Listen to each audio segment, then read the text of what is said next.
A paz do Senhor Jesus, meus queridos amigos e irmãos em Cristo aqui do canal Embaixadores de Cristo, Estudos Bíblicos. Vamos meditar na palavra do Senhor nosso Deus. Como você está? Como está a sua família? Vamos orar, vamos agradecer ao Senhor por essa rica oportunidade. Vamos pedir ao Espírito Santo que fale conosco, que nos edifique através do estudo das Sagradas Escrituras.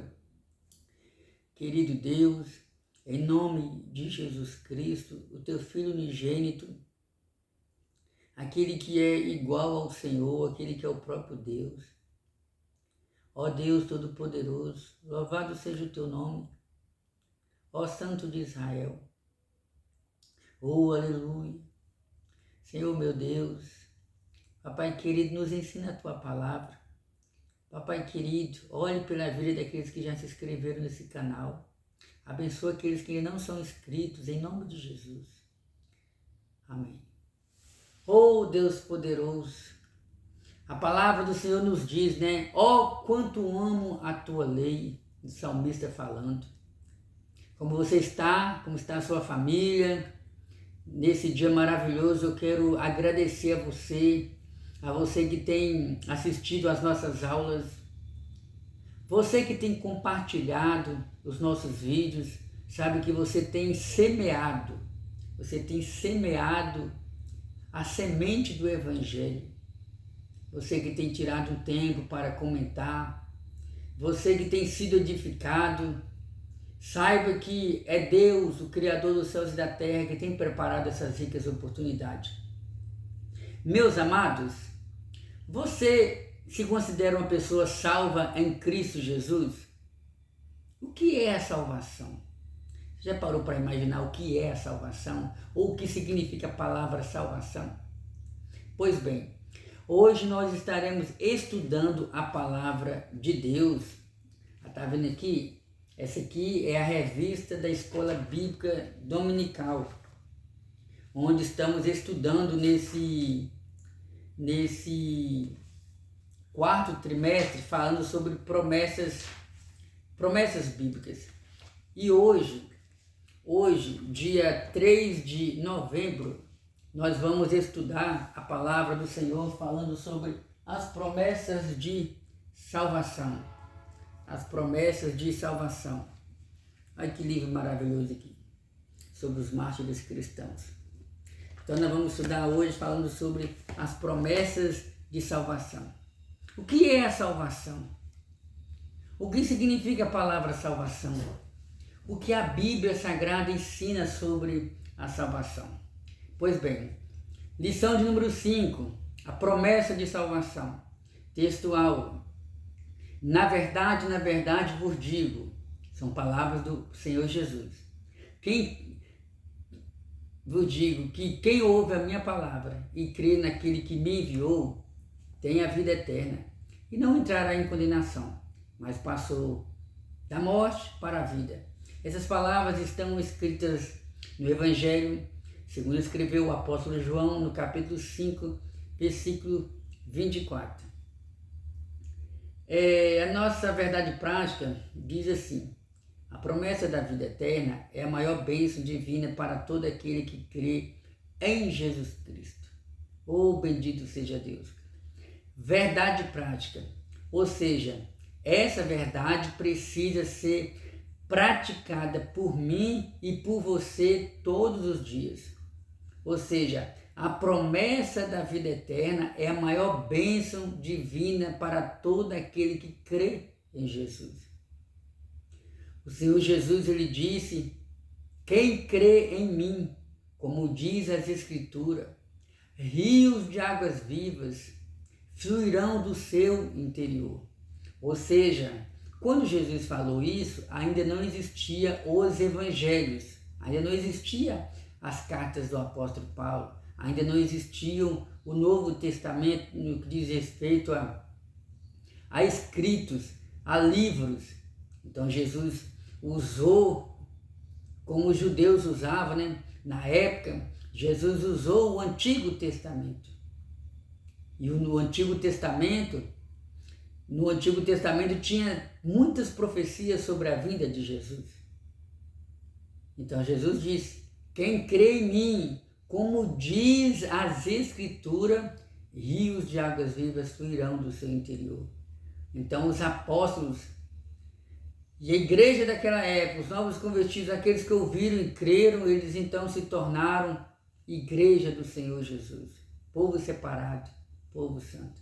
Então, a verdade prática já está nos ensinando que a promessa da vida eterna, a maior promessa que Jesus Cristo nos faz, a maior promessa escrita na Bíblia Sagrada é a promessa da vida eterna. Ele disse: vinde a mim todos aqueles que estão cansados e oprimidos, e eu vos aliviarei.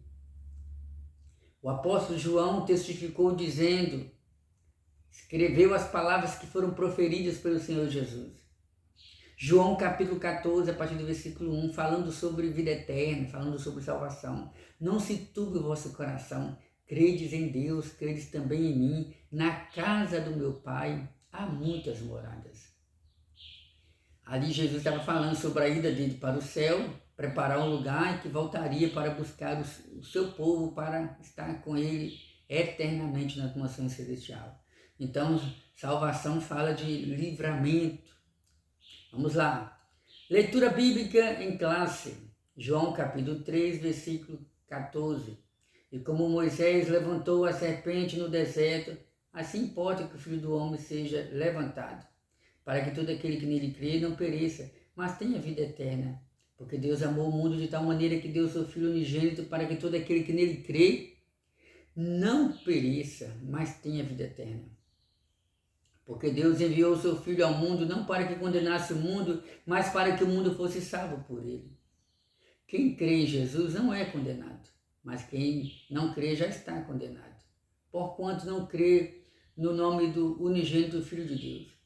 E a condenação é essa, que a luz veio ao mundo, e os homens amaram mais as trevas do que a luz, porque as suas obras eram más. Porque todo aquele que faz o mal aborrece a luz e não vem para a luz para que as suas obras não sejam reprovadas. Mas quem pratica a verdadeira fé, mas quem pratica a verdade vem para a luz, a fim de que as suas obras sejam manifestas, porque são feitas em Deus. Amém. Eu lembro, esse capítulo 3 me faz lembrar, né? Daquela promessa, daquela palavra, né? Está escrito em João capítulo 3, versículo 16. Porque Deus amou o mundo de tal maneira que deu o seu Filho unigênito, para que todo aquele que nele crê não pereça, mas tenha a vida eterna. Eu estou com a Bíblia Sagrada aqui, havendo necessidade, a gente vai estar abrindo, a gente vai estar folheando aqui as páginas, procurando os textos bíblicos. Introdução. A salvação é um dos importantes temas das páginas da Bíblia, pois é a principal promessa de Deus para a humanidade. A doutrina bíblica da salvação leva-nos a conhecer quão grande é o amor de Deus para com o ser humano. E é exatamente isso que nos mostra o Evangelho de João no capítulo 3, em que estudaremos a promessa da salvação, sua natureza e perseverança. Quando falamos sobre salvação, nós lembramos do Antigo Testamento. O Senhor, nosso Deus, Ele tirou o povo de Israel do Egito. O povo estava ali no Egito aproximadamente 430 anos. Você vai encontrar essa história no livro de Êxodo. E Deus, então, com mão forte, dá um livramento, salva o seu povo das mãos de Faraó. Faraó simboliza o diabo, inimigo de nossas almas. O Egito ali simboliza o mundo.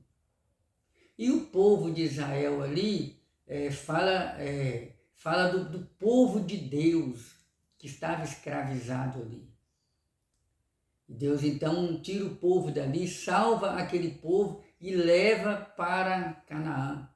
O povo passa pelo deserto, fica 40 anos ali no deserto.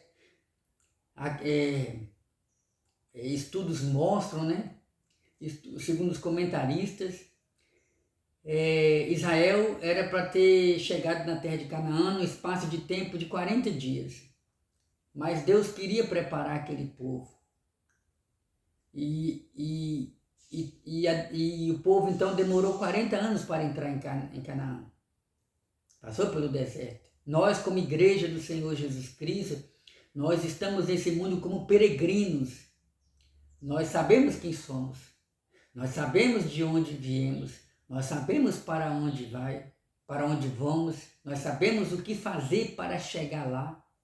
Nós sabemos, de uma certa forma, pouco, mas sabemos, né? Porque a nossa mente é limitada. Nós sabemos o que nos espera quando chegar lá. O povo de Israel estava como peregrinos ali no deserto, mas com um destino. Não é como andarilho. O andarilho anda e muitas das vezes não sabe para onde vai, não sabe como chegar, não sabe o que fazer. Mas o peregrino sabe. Então, a Canaã, ali, o povo chegou em Canaã. E nós, como igreja, estamos caminhando para Canaã celestial. A Canaã da terra, ela ilustra, ela simboliza a Canaã celestial. Só que a Canaã celestial muda de nome, aí já é a Nova Jerusalém celestial. Então Deus, Ele, da mesma forma que Ele salvou o seu povo tirando do Egito, o Senhor nosso Deus, Ele também nos salvou, nos tirando do Egito, no sentido do sistema pecaminoso. O apóstolo Paulo, ele diz que nós, igreja de Cristo, nós cristãos, nós éramos inimigos de Deus, inimigos da cruz de Cristo, inimigos do Evangelho. Nós éramos cegos espiritualmente, não conseguimos enxergar a verdade. A palavra de Deus deixa bem claro que nós estávamos mortos em nossos pecados. Essa palavra se encontra na carta aos Efésios. Mas Deus usou de misericórdia e nos deu a oportunidade. O apóstolo Pedro, ele diz que Deus nos tirou das trevas para a sua maravilhosa luz. Então a salvação é um dos mais importantes temas da Bíblia Sagrada. Deus falou muito sobre salvação no Antigo Testamento. E a palavra do Senhor nos mostra, né, que Deus deu oportunidade de salvação para Israel. E Deus também tem nos dado oportunidade nos dias de hoje através da morte e ressurreição de Jesus. Mas eu vou estar comentando um pouco mais, obedecendo os temas aqui, tá bom? Talvez a gente não estude tanto os textos bíblicos, porque nós vamos tentar ficar dentro de um tempo aqui com relação ao estudo. Vamos lá. Ponto 1. A promessa da salvação. Uma maravilhosa salvação. A leitura bíblica em classe nos lembra a passagem bíblica do Antigo Testamento em Número, que trata de um símbolo em que a cura física seria uma realidade para quem olhasse para a serpente de bronze no deserto e teria a maldição removida de sua vida. Semelhantemente, o sacrifício de Jesus na cruz do Calvário para a alma carente. Dessa forma, o amor de Deus é revelado nas Escrituras de uma maneira que não se pode mensurar. Vamos ver o que está escrito aqui nessa passagem bíblica? Livro de Números, capítulo 21, versículo 4. Então partiram do monte ou pelo caminho do Mar Vermelho, a rodear a terra de Edom. Porém, a alma do povo angustiou-se neste caminho. E o povo falou contra Deus e contra Moisés: por que nos fizeste subir do Egito para que morrêssemos neste deserto? Pois aqui nem pão nem água há, e a nossa alma tem fastio desse pão tão vil. Então o Senhor mandou entre o povo serpentes ardentes que morderam o povo e morreu muito o povo de Israel. Pelo que o povo veio a Moisés e disse: havemos pecado, porquanto temos falado contra o Senhor e contra ti. Ora ao Senhor que tire de nós essa serpente. Então Moisés orou pelo povo. E disse o Senhor a Moisés: faz uma serpente ardente e põe-na sobre uma haste, e será que viverá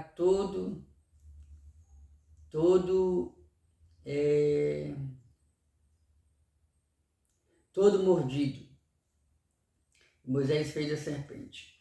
Vamos observar se tem algum comentário aqui para nos ajudar. O poder vivificante da serpente de metal prefigura a morte sacrificial de Jesus Cristo, levantado que foi na cruz para dar vida a todos que pela fé olhassem para ele. Então, meus amados irmãos, a palavra do Senhor nos diz, em primeiro lugar, precisamos entender que na Bíblia Sagrada, a linguagem que está na Bíblia Sagrada, nem toda ela é uma linguagem literal. A Bíblia apresenta muito, fala muito de simbolismo, alegoria, figuras de linguagem. A Bíblia fala muito sobre poemas, profecias. Então é necessário, muitas das vezes, um estudo mais dedicado para nós entendermos o que Deus está querendo falar através daquela palavra, como por exemplo através de parábolas e assim por diante. E a palavra do Senhor nos mostra que o comentarista está falando sobre uma maravilhosa salvação. E ela é ilustrada também no Antigo Testamento através de um acontecimento. Israel saiu do Egito, o povo murmurou contra Moisés e contra Deus. E diz a Bíblia Sagrada que devido a essa murmuração, Deus permitisse que viesse cobras literalmente sobre aquele povo. E aquele povo foi mordido, e aquele povo pagou um preço muito caro, e aquele povo entrou em desespero e clamou a Moisés, nos ajuda. Deus então orienta Moisés a fazer uma serpente de metal. Essa serpente de metal ela foi pendurada sobre uma haste, e Deus orientou, fala com o povo que olhe para a serpente de metal. E o povo olhando para a serpente de metal, esse povo então era curado daquela enfermidade. Aquela atitude de Moisés, aquela serpente de metal, o povo olhando para a serpente, ali é uma prefiguração da morte e do sacrifício de Jesus por nós, porque não foi uma morte qualquer. Aquilo ali nós interpretamos ao mesmo tempo como uma ilustração, algo que aconteceu literalmente, mas nós transformamos ela numa linguagem figurativa porque aquela situação se identifica de uma certa forma um pouco com a experiência de Jesus. E eu acho que até Jesus falou a respeito disso aí. Vamos observar o que está aqui em João capítulo 3, versículo 14. Olha o que João falou. E como Moisés, palavras escritas por João, mas faladas por Jesus. Jesus falou, e como Moisés levantou a serpente no deserto, assim importa que o Filho do Homem seja levantado. Então Jesus estava falando sobre a sua morte. Ele foi pendurado no madeiro, ele ficou pendurado no madeiro, ele morreu por nós. E a partir de Cristo, todo aquele que olhasse para ele, todo aquele que olhasse para o sofrimento dele, cresce que é o Filho de Deus e que ele veio, que carregou os nossos pecados, essa pessoa alcançaria a salvação. O apóstolo Paulo ele disse que se com a sua boca você confessa Jesus como seu Senhor e no seu coração você crê que Deus o ressuscitou, então você alcança a salvação. Então medite nessa palavra. Eu não sei para quem você tem olhado esperando a salvação. Eu não sei se você crê em algum Deus. Eu não sei se você crê em alguma imagem de escultura. Eu não sei se você faz parte de alguma religião. Eu não sei se você ainda está como se fosse, não me leve a mal, essa é uma ilustração. Eu não sei se você se sente como um cego, como o nosso ditado popular brasileiro, né? Um cego em meio ao tiroteio. Eu não sei se você se sente como um cego tateando, tentando encontrar qual a religião certa, qual o caminho certo, a quem você deve ouvir. Será que existe um Deus além das estrelas? Eu não sei que tipo de filosofia você segue, mas nesse dia eu quero te apresentar a Jesus. Eu não quero te apresentar uma religião, porque o mundo já está cheio de religião e a religião não salva. A religião, dependendo da religião, abre aspas, dependendo da religião, o máximo que ela pode fazer é ajudar o ser humano a ser um bom cidadão na sociedade. O máximo. Fora isso aí, as religiões não salvam. Não salvam. E quantos ensinamentos existem em livros relacionados à religião que contradiz com o verdadeiro ensinamento bíblico? Então eu quero te apresentar Jesus Cristo. Ele próprio disse: eu sou o caminho, a verdade e a vida. Ninguém vai ao Pai a não ser por mim. Lembre-se, pode existir muitos grandes líderes religiosos que já passaram e que ainda existem sobre esse mundo. Outros que ainda existem sobre esse mundo. Pode existir muitos livros trazendo qualidades sobre grandes líderes, mas eu quero te apresentar Jesus Cristo. Só Ele tem o poder de transformar o homem e a mulher em uma nova criatura. Só Ele tem poder, só o Evangelho, as boas novas de salvação pode dar vida e vida com abundância. Só o Evangelho, só a Bíblia Sagrada, os ensinamentos de Deus pode entrar na alma do homem e fazer dele uma nova criatura. Se alguém está em Cristo, nova criatura é. As coisas velhas já passaram, eis que tudo se fez novo. Ponto 2. A obra da salvação. O Evangelho de João nos mostra que a obra de salvação é uma providência de Deus para salvar o ser humano de uma condenação. Com certeza. Então, a palavra de Deus nos diz, né? O salmista, ele diz que Deus, olhando para a terra, não viu um justo sequer. Ou seja, todos pecaram. O apóstolo Paulo, ele escreveu uma carta dizendo que todos nós pecamos e destituídos estamos da glória de Deus. Ah, mas que pecado que eu cometi? Todo ser humano, ele já nasce sendo pecador. Isso aí nós chamamos isso aí isso aí é consequência do pecado de Adão e Eva. Adão e Eva pecaram e como consequência todos nós nos tornamos pecadores. Ninguém precisa ensinar. Ser humano nenhum precisa ensinar o seu próximo a pecar. Ele já nasce carregando no seu corpo a natureza pecaminosa. O apóstolo Paulo, ele diz que por um só homem veio a morte, veio a maldição, veio o pecado, veio o afastamento da glória de Deus, se referindo a Adão. Mas também pela justiça de um só homem, Jesus Cristo, todos nós podemos alcançar a salvação. O apóstolo Paulo, escrevendo aos crentes que moravam em Roma, no capítulo 8, ele diz, de Romanos: portanto, agora nenhuma condenação há para aqueles que estão em Cristo Jesus. Olha só. Olha o que Paulo está dizendo. Nenhuma condenação há para aqueles que estão em Cristo Jesus. Você está ligado em quem? A Bíblia Sagrada, o nosso Deus, ele nos ensina. A salvação não está em quem segue fulano, em quem segue Bertano.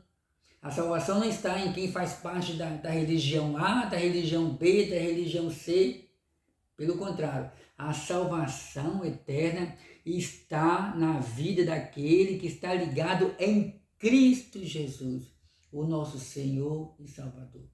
O apóstolo João e o apóstolo Pedro nos dizem em Atos dos Apóstolos que debaixo do céu só existe um nome dado entre os homens pelo qual importa que sejamos salvos. O nome dele? Jesus Cristo. Jesus Cristo. Então, Deus, ele nos livrou, e Deus também quer te livrar, que eu não sei como é que está a sua situação espiritual. Deus quer te livrar da escravidão do pecado. Eu era escravo do pecado. Cerca de 3 bilhões, segundo chegou a ter meu conhecimento, existe mais de 2 bilhões de cristãos no mundo todo. Então, será que todas as pessoas estão erradas? Não, não estão erradas, estão certas. Estão certas porque essas pessoas, nós éramos escravos do pecado. Ah, mas o que é pecado? Pecado, em primeiro lugar, a palavra pecado significa errar o alvo. Pecado significa você ter sido criado para obedecer o Criador, mas você erra o alvo, eu erro o alvo a partir do momento que nós não obedecemos ao Criador. Então, pecado é tudo aquilo que desagrada aos olhos do Senhor. Pecado é desobediência. Pecado é entristecer o Espírito Santo. Pecado é você saber o que é certo, mas não consegue fazer o certo porque você precisa da graça de Deus, do poder do Espírito Santo. Tem uma palavra aqui, vou ver se eu consigo, vou ver se eu leio ela aqui, porque o tempo não espera, a gente tem um objetivo aqui para ser alcançado com relação ao tempo. Deixa eu ver se eu encontro aqui. Romanos capítulo 6, versículo 4. De sorte que fomos sepultados com ele pelo batismo na morte, para que como Cristo ressuscitou dos mortos, assim andemos nós também em novidade de vida. Vamos lá. Terceiro ponto, o Salvador. A obra de salvação tem como base a entrega do Filho de Deus como aquele que pagou o preço do pecado. Jesus, ele é o nosso Salvador. Tem um texto aqui no livro de Lucas, vamos ver o que esse texto fala sobre o nosso Salvador. Nosso Salvador.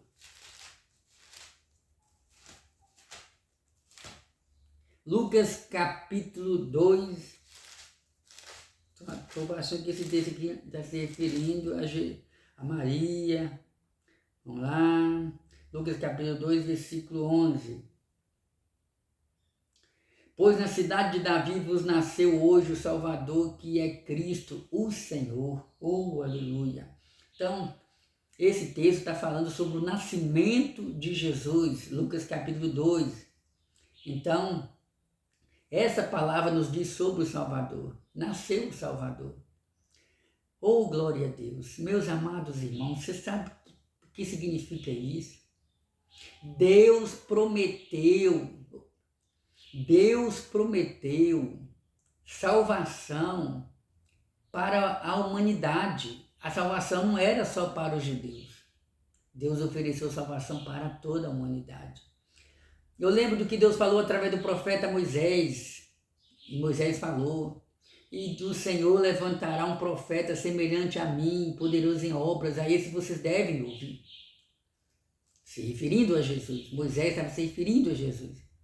Em Gênesis capítulo 3, versículo 15, nós encontramos a primeira grande promessa sobre o Salvador. E porém, inimizade. Vamos ver, para a gente entender um texto bíblico, para a gente não esquecer. Vamos lá. A primeira profecia, primeira promessa, do Salvador. Gênesis capítulo 3, versículo 15. E porém, inimizade entre ti e a mulher. E entre a tua semente e a sua semente, essa te ferirá a cabeça e tu lhe ferirás o calcanhar. Essa te ferirá. Então, aqui é uma promessa relacionada a Jesus. Jesus Cristo, ele foi ferido lá na cruz do Calvário pelos inimigos de Cristo. Mas Jesus Cristo é aquele que pisa sobre a cabeça da serpente. Serpente aqui, dentro do contexto aqui, simboliza o diabo. Então essa promessa do Salvador, ela se cumpriu. O tempo não nos permite ler as passagens bíblicas, mas eu creio que os irmãos estão entendendo. Então, assim sendo, o Evangelho de João nos revela que todo ser humano foi corrompido pelo pecado e por isso precisa de um Salvador. Você precisa de um Salvador, eu preciso de um Salvador. Toda a humanidade precisa de um Salvador. Irmãos, é triste. É triste analisar que quantos estão recusando a salvação.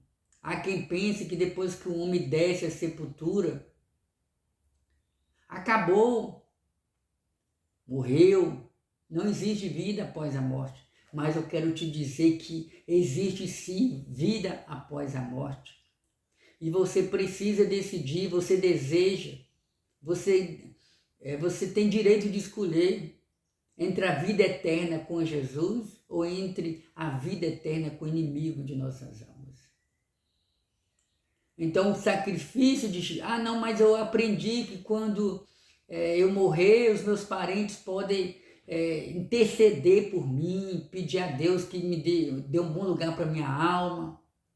Eu aprendi que existe o purgatório, eu posso passar por um processo de purificação e depois eu vou entrar no céu. Não. Esquece esses ensinamentos que são ensinamentos humanos.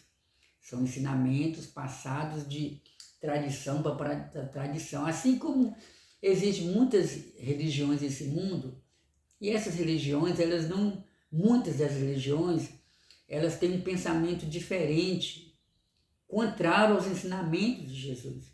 Há quem acredite que a pessoa morre, depois o espírito volta, encarna sobre a vida de uma outra pessoa, até alcançar um processo assim de perfeição, de justificação, de santificação. Aí o espírito daquela alma vai ter condições de viver feliz em uma outra dimensão. Não.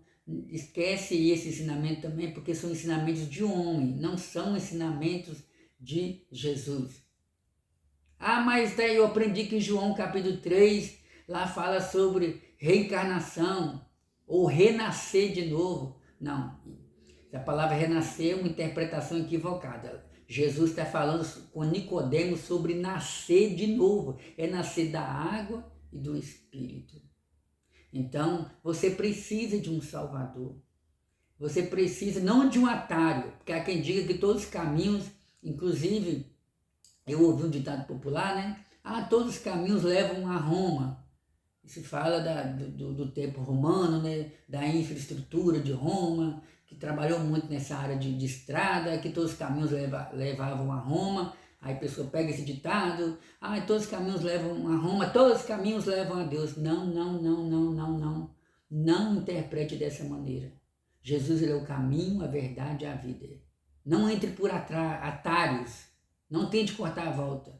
Entre pelo caminho, o caminho é Jesus. Não adianta, se o homem não nascer de novo, se a mulher não abandonar, se o homem e a mulher não abandonar o pecado.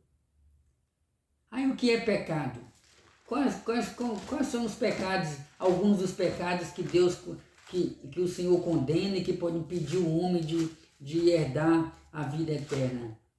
Eu vou ler uma palavra aqui que se encontra na carta aos Gálatas, no Novo Testamento, Gálatas capítulo 5, a partir do versículo 16. Digo, porém, andai em espírito e não cumprireis as concupiscências da carne. A palavra concupiscência significa desejo. Andai em espírito e não cumprireis os desejos da carne. Porque a carne aqui significa a natureza pecaminosa, o nosso eu, o nosso ego, a nossa parte humana, nossa matéria física, que luta contra o espírito. A carne, a natureza humana, quer fazer as coisas dessa vida, quer curtir as coisas dessa vida, quer curtir as músicas dessa vida, quer fazer aquilo que agrada os olhos, a boca, os ouvidos, as mãos, os pés, quer satisfazer a si mesmo. Então, a carne luta contra o espírito. Porque a carne, a natureza pecaminosa, cobiça, deseja contra o espírito. Sempre que você encontrar a palavra espírito com E maiúsculo, está se referindo ao Espírito de Deus. E minúsculo está se referindo ao Espírito do homem. Porque a carne cobiça contra o Espírito e o Espírito contra a carne. E estes opõem-se um ao outro. Tá vendo a guerra aí?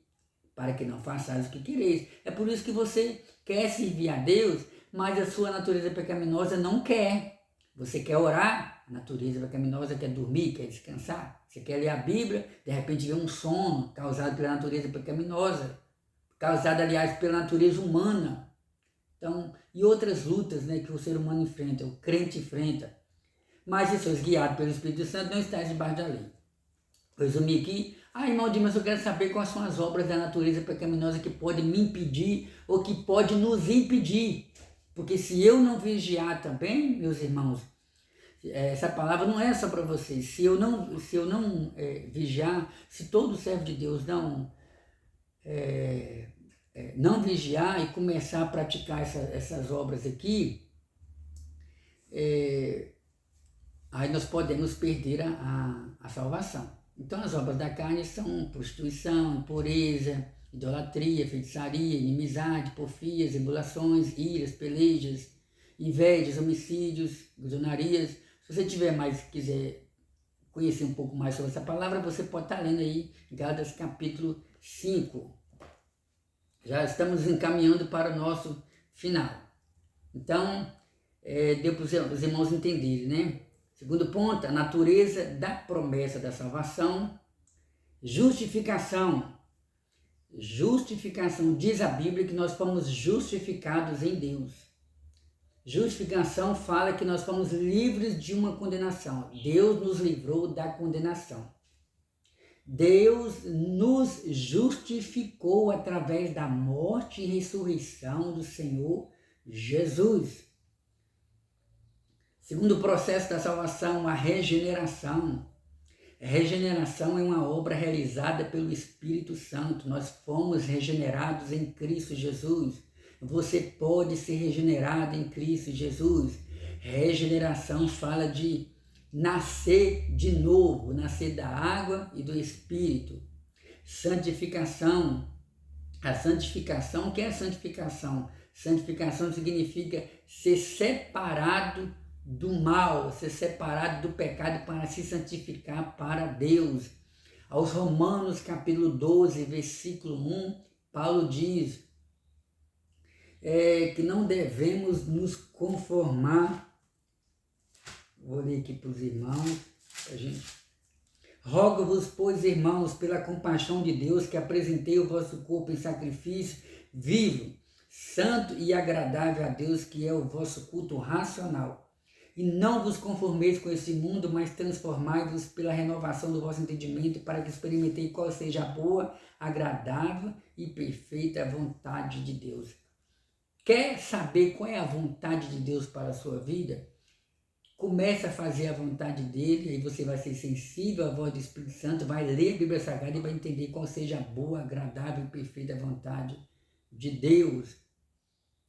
A promessa e perseverança na salvação. A base da promessa é Cristo. Então, a base da nossa promessa é Jesus. João mostra com clareza que o nosso Senhor é o centro da promessa da salvação. Oh, glória a Deus! A apostasia individual.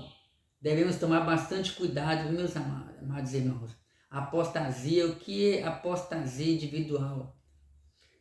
A nossa salvação é garantida em Cristo Jesus. Mas se o cristão, homem ou mulher, não perseverar até o fim, ele pode perder essa salvação e pode se apostatar da verdade, pode se afastar das doutrinas bíblicas. Persevere em Cristo Jesus. A promessa e a segurança da salvação. Então a promessa da salvação nos traz uma consoladora certeza. Aquela mesma que o apóstolo Paulo escreveu. Mas de ambos os lados estou em aperto, tendo desejo de partir e de estar com Cristo.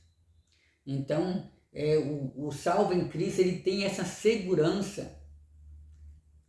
Ele tem essa segurança de que ao partir estará eternamente com o Senhor Jesus. Não tenha medo da morte. Não tenha medo da morte. Saiba que a eternidade com Deus é melhor do que os momentos de alegria que temos nesse mundo. Amém? Deus te abençoe. Chegamos ao final do nosso estudo bíblico.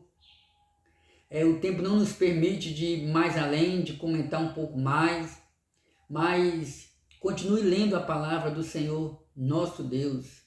Fique com Jesus, o autor e consumador da nossa fé. Chegamos ao final do nosso estudo. Eu quero orar por você. Meu Deus, em nome de Jesus, obrigado, meu Deus, pela vida daqueles que hão de ver esse vídeo. Abençoa todos que irão ouvir essa palavra. Ó Deus, entra, Senhor. Se tem alguém que o Senhor ainda não entrou para fazer uma obra regeneradora, entra nesse momento, Pai. Perdoa os seus pecados, perdoa os meus, Senhor. Fica conosco, nos ajuda a te obedecer. Abençoe todos os inscritos nesse canal, em nome de Jesus. Amém. Maravilha de Deus. Meus amados, chegamos ao final do nosso estudo bíblico, onde falamos sobre a promessa de salvação. Eu quero convidar você a assistir outras aulas, outros estudos que nós temos aqui no canal Embaixadores de Cristo, Estudos Bíblicos. Comente aí se você foi edificado. Compartilhe essa palavra, envia para amigos, vizinhos, parentes. Dê o seu joinha, ajude o canal a crescer, sobretudo ajude a pregar a palavra do Senhor, nosso Deus. Um abração do seu amigo e irmão Cristo Edmilson, aqui da cidade de Betim. Fique com Deus.